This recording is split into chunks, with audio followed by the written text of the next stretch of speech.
An elderly woman is seen crawling in her apartment at the beginning of the film, most likely because her legs are too frail for her to stand. She follows that by fastening a long rope to the table and flinging the other end out the window.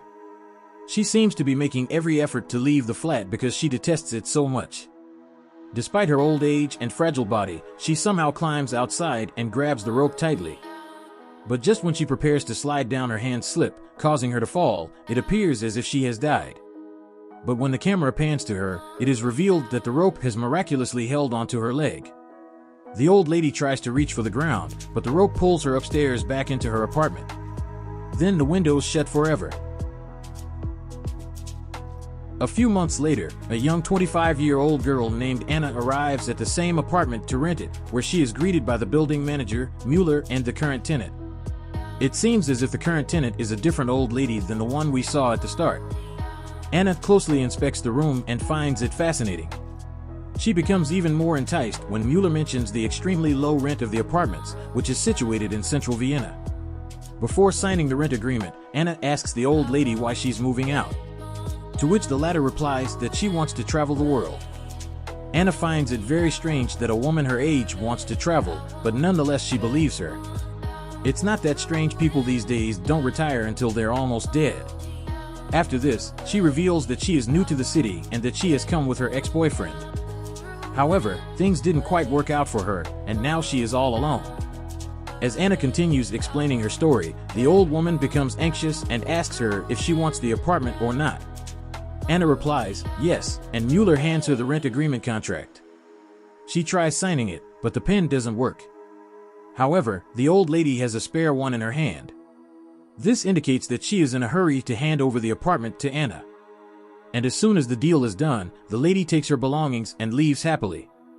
Soon Miller also departs, but not before telling Anna to call him if she needs any help. Following this, Anna quickly gets to cleaning and rearranging the place. She brings all the stuff in and starts painting the walls.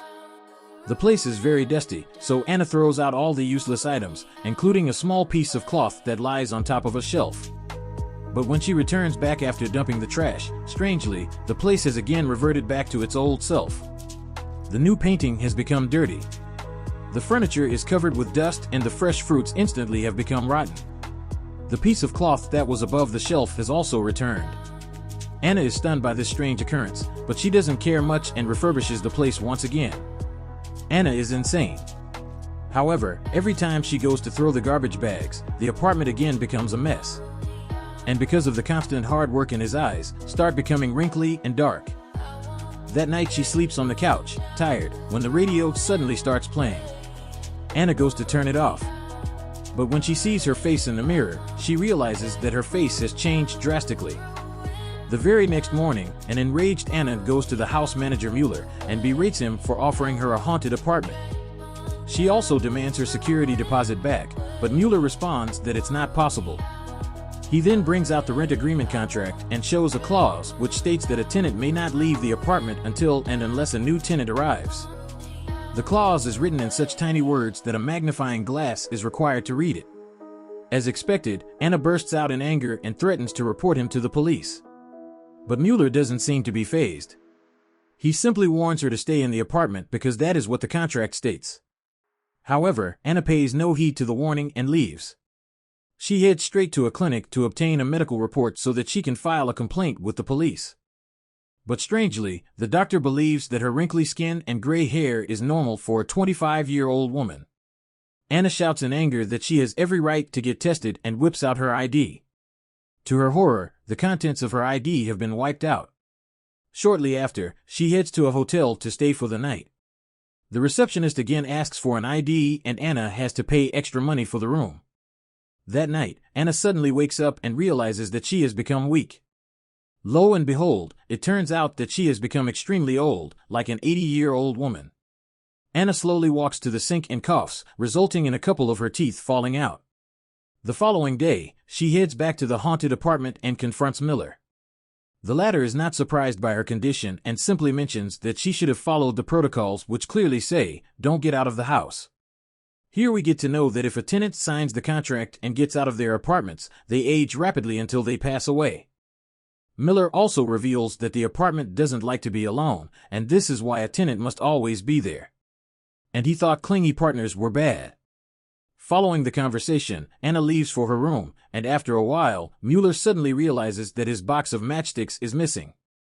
He rushes to Anna's apartments and finds that the door has been locked inside. The old lady is sprinkling whiskey all over the room, determined to burn it down. However, when she later matchstick, the place doesn't catch fire.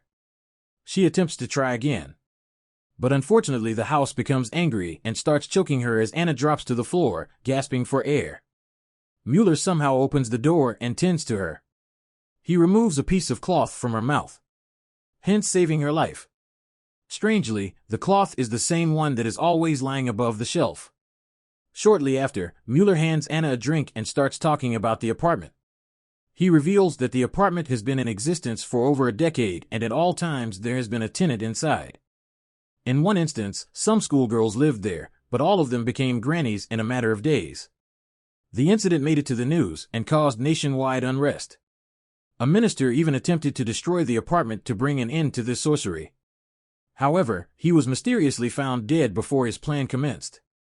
This implied that the apartment didn't want any external interference, and so the government stopped caring about it and kept it a secret. This is why even the police don't take any actions against the supposedly haunted apartments. Now, Mueller has been assigned as the caretaker of the place, and it is his duty to make sure that people visit it regularly. It is a job he doesn't like, but one that he has to do before leaving. Mueller suggests a shivering Anna find a new tenant, as that is the only way she can escape the apartment. That evening, the old woman puts on some makeup and heads to her ex-boyfriend.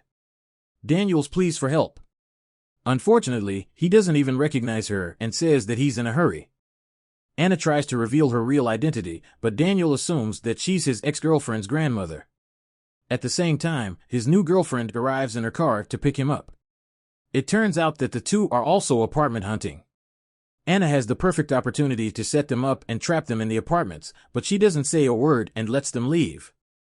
Later at night, while Anna is sleeping, the radio again starts playing and some objects move by themselves. It turns out that the apartment is trying to be friends by preparing a lovely meal for her. When Anna wakes up, she finds food right next to her couch, but instead of eating it, she throws it away. However, when she learns that the apartment has also prepared some tea, she decides to try some and slowly pours the tea into a cup and takes a sip. Surprisingly, she likes it, prompting her to pick up a biscuit from near the dustbin where she had disposed of the food earlier. Anna is too fragile and weak to cook food, and now she has started relying on her only friend. The apartment's over the course of the next few days, and it becomes extremely fragile, and she requires a cane to walk. Her body looks as if she is over 100 years old. She stares at her wrist and notices something moving inside. So she starts peeling off her skin. Shocking. The skin comes off without any effort, revealing a strange wire-like substance inside. Anna knows that her impending doom is near, so she calls Mueller over to her place in the next scene. A couple finally arrives at the apartment to rent it out. They are revealed to be none other than Anna's ex-boyfriend, Daniel, and his new girlfriend. As usual, the two are enticed by the cheap rent and good furniture around the place. They also like the fact that no other tenants live in nearby apartments, which makes it extra peaceful. Hence they agree to sign the contract. Mueller happily hands them over the rent agreement and Daniel gets ready to put pen to paper. Anna, who is watching everything transpire from nearby, suddenly has a flashback of the time where she was trapped in a similar way. She recalls the pain and misery she has been through because of this doomed apartment, hence, before her ex-boyfriend can sign his death warrant. She pours hot tea into his hand and thwarts him away. Anna then screams at the young couple to get out of her apartment and never come back. Daniel and his spouse are visibly stunned by the old lady's actions, but they leave without saying a word. With this, Anna loses her last chance to get out of this apartment. She could have trapped her ex-boyfriend and lived the last few days of her life in peace and tranquility. But she chose not to. This shows that her love for Daniel still exists and that she is ready to sacrifice her life and end the cycle of this wretched apartment. Even Mueller is surprised by her selfishness and resilience before he leaves. Anna orders him to lock the door from the outside and not return for at least a few years. She hopes that if no one comes, the cycle will finally end and the spirit inside the apartment will die. Miller obliges and leaves the place after wishing her good luck. Now Anna is all alone in the apartment. No one is coming to meet her, and she doesn't have the strength or physique to venture downstairs. She goes near the window and feels the breeze. One last time, which makes her feel relaxed and calm. All the fear and anxiety that she faced over the last few weeks has vanquished, and Anna has finally accepted her fate. She softly asks the apartment to be gentle and then proceeds to the couch, which will be her final resting place. Soon, the apartment commences the procedure. Anna instantly passes away and her head is swallowed by the couch and becomes a part of it. Her body gradually combines with the couch's. It's just her clothes now. And wire fragments that spontaneously weave themselves into the couch cushions come out of the elderly woman's heart. Indicating that the apartment utilizes its victim to renew itself, her head transforms into a white cloth, and the two identical white cloths appear right next to it. But since that there are no more casualties, we can only presume that the apartment will soon perish. Subscribe to Cinema Recapped and turn on the notification.